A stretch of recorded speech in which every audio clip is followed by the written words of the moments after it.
សំណាងអកចាបានឃើញទេវតាយើងចុះមកលេងរំវងឆ្នាំនេះសំណាងអកចាបានឃើញទេវតាយើងចុះមកលេងរំវងហេតុអ្វីបានជាមកលួចមើលខ្ញុំ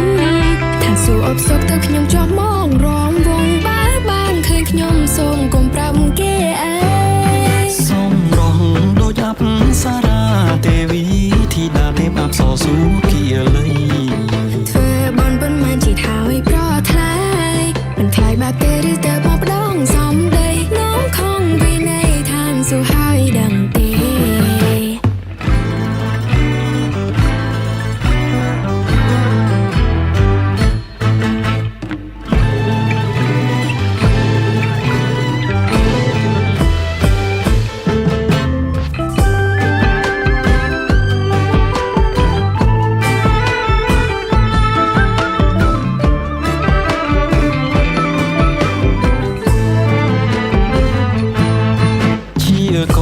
សសនសំសា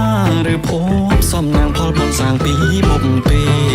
បាននឹងទេវតាព្រះអើយជ្រះថ្លាម្លេះទេទូលព្រះបង្គំសូមយាងព្រះនាងបំហាយតតចូលឆ្នាំខ្មែរថែល្បែងប្រជាប្រិយ